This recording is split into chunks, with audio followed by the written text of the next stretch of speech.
Hello and welcome to another Demon 212 PSN PS Vita review. Today I'm going to be taking a look at Super Stardust Delta, which if you've never played it before, it's a dual analog twin stick shooter, whatever you want to call them.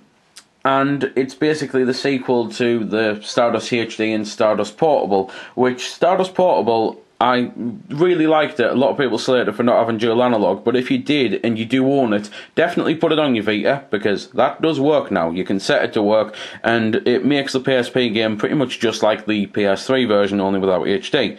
But this one, well, I'm mixed about it. Parts of the game I absolutely adore. I think it's better than the original. Other parts of the game are tacked on crap that I can't stand, and I don't know why they've changed. For example, there's now mini-games. And if you're sitting there thinking, oh no, mini-games, they can't be as bad as I think, you're right. They're even worse than you could possibly imagine.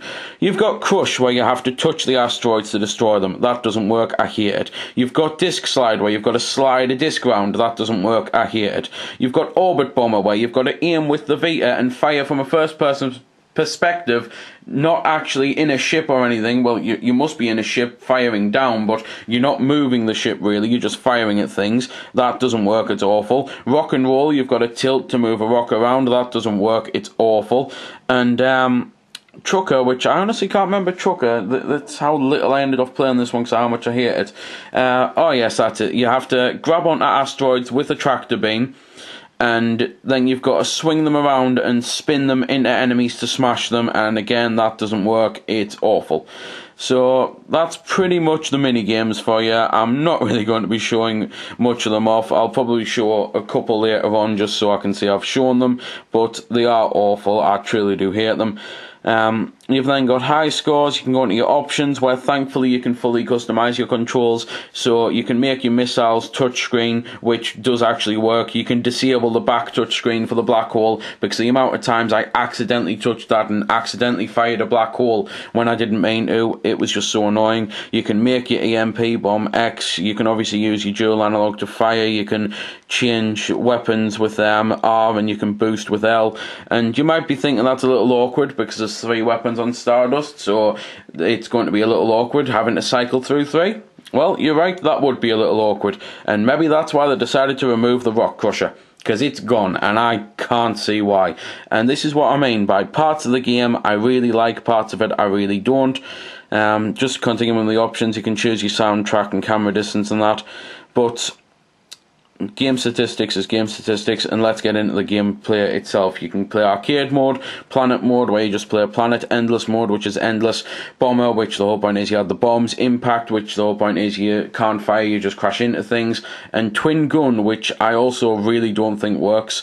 I'll show this one off first, I suppose. I'll just choose this planet.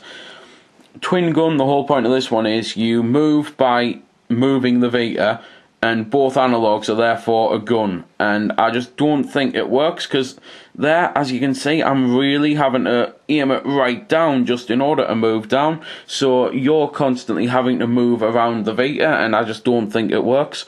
So let's exit that then and just go into a regular old game. Arcade, you can choose Delta or Pure Mode. Pure Mode, simple button controls, no black hole and missiles, and boost doesn't have slow-mo. This one does have all that, so I'm going to put it on this one just simply because they're the new things that I need to be able to show. So here we go. Hopefully I'll start with 2 so I can at least show them. Right, so that's your missiles, and they are actually really useful. However, I found myself being able to get killed by my own missiles, so I don't know if there's an enemy out there that fires missiles that are just like it, or if they can actually kill you and I was just unlucky.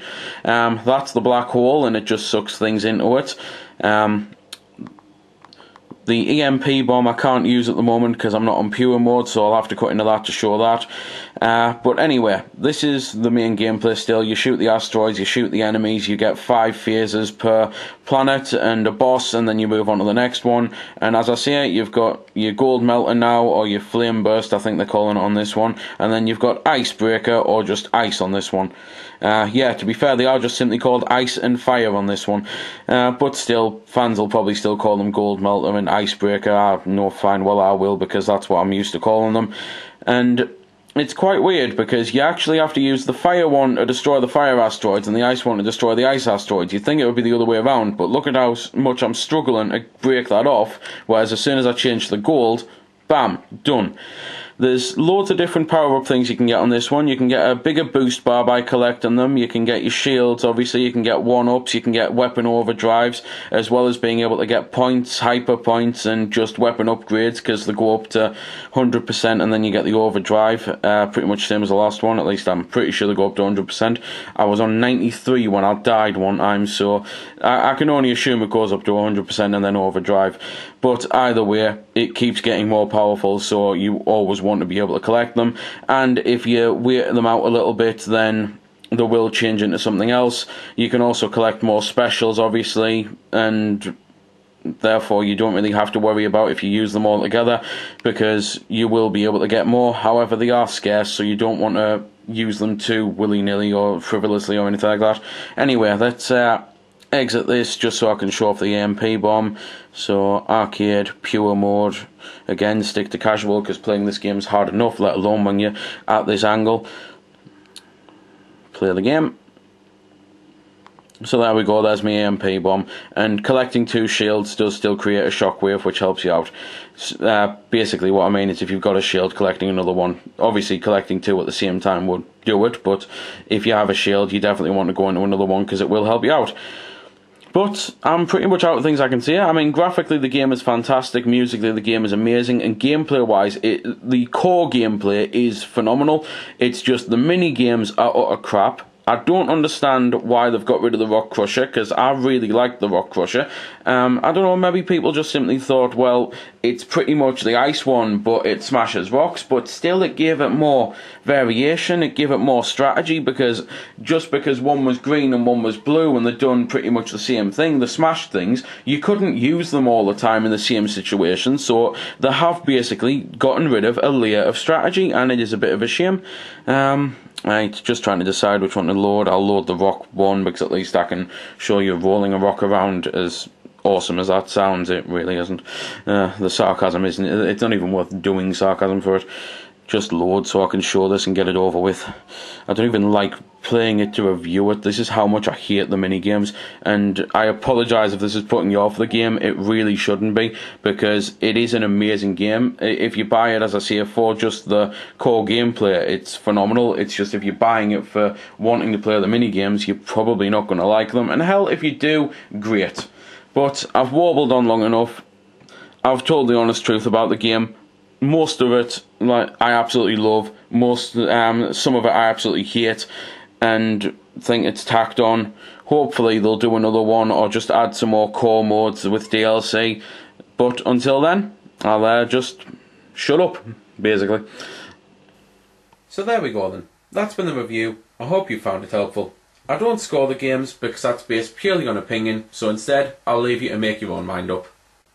So thanks for watching, and if you've got any questions about the game that I didn't answer in the vid, or that hasn't been answered in the comments, then feel free to ask and I'll help if I can. Also, if you did find it helpful, don't forget to check out my channel, because there's plenty more like this up there, and don't forget to subscribe because there'll be plenty more to come as well. So until next time, this has been Demon212, signing off.